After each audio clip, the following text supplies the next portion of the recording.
Nice to have you with us this morning. Canadian stocks have been on a record-setting winning streak, and that may continue, assuming those top commodities that have been spurring that rally continue to stay in rally mode. Yesterday, the Canadian stock market closed at another record high, leaving the index that much closer to a new all-time intraday record. And over the last month, two of the most influential Canadian subgroups have also been two of the best performing sectors overall. We're talking about materials and energy, and we can show you the charts that help to break down that advance. Let's start with materials, and specifically the price of gold, which is continuing its record run and has increased by roughly $200 an ounce in the past couple of months. And then on the energy front, we are now seeing oil prices in New York back around that $85 a barrel level for the first time since October. Remember, crude was trading below $70 a barrel in December. For more on how those trends could influence the Canadian stock market going forward, we're joined in studio by Sadiq Adatia, as Chief Investment Officer at BMO Global Asset Management. Good to see you. Thank you. All right, so what do you make of the rally we've been seeing in the Canadian market? I'm actually not very surprised by it. I mean, we do think the economy might be a little weaker, but if you look about the underlying components of the TSX, whether it's financials, or energy, or material sectors, those are the areas that we thought would have the opportunity to go higher from here. And you highlighted like energy. We've been saying all along that we think fair price for energy is between $80 and $90 a barrel. We're right down the middle right now as we speak.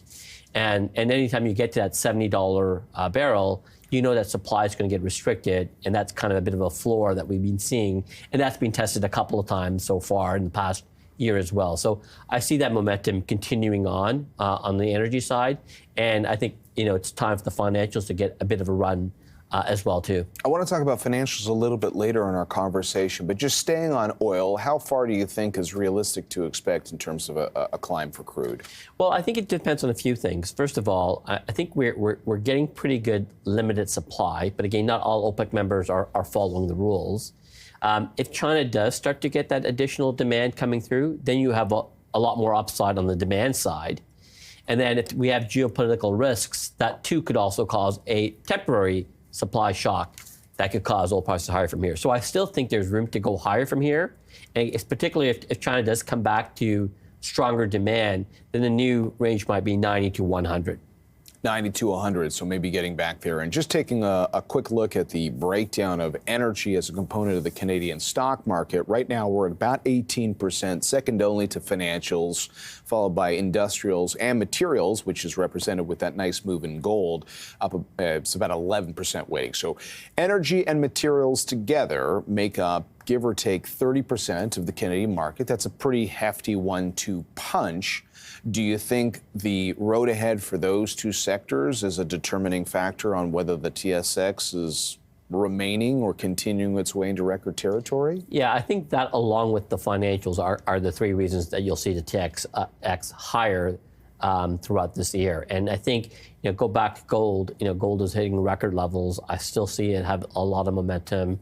We're bullish on it. We've been bullish on it for almost a year now, and it's doing the things that we need it to do, is to be defensive when the markets are selling off and higher volatility, but also not giving it up when the markets are still strong, and it's not actually doing what you would expect when the U.S. dollar is stronger, which is give back.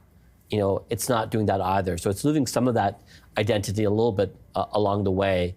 But it's been exactly, what we needed within our portfolios. So at the end of the day, I do want to remind our audience that when we've had these broader portfolio and geographic breakdowns on where your strongest interest lies, correct me if I'm wrong, but I think you've leaned a little bit more to the U.S. than to Canada. Yes. So even though it sounds like you think there could be a few things humming for the Canadian marketplace, you still have a more focused view on the U.S.? Yeah, so I break it down into the consumer part of things. So U.S. consumer, much stronger, in a better shape.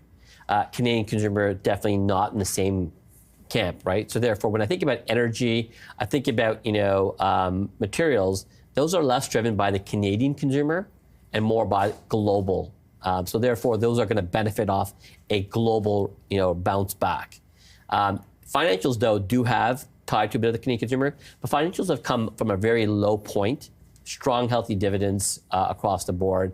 And of course, I do see better prospects going forward in a different interest rate environment as well. Okay, and in terms of the overall economic landing spot, because that's come up already this morning, the U.S. futures are pointing to a negative start today because you've got some pushback from Fed officials on how quickly we see interest rates. How do you feel about the health of the economy overall if the market is going to be readjusting to the possibility of fewer or a delay in rate cuts per se? Yeah, so at BMO GAM, we've believed all along that we would have less rate cuts than the market was anticipating.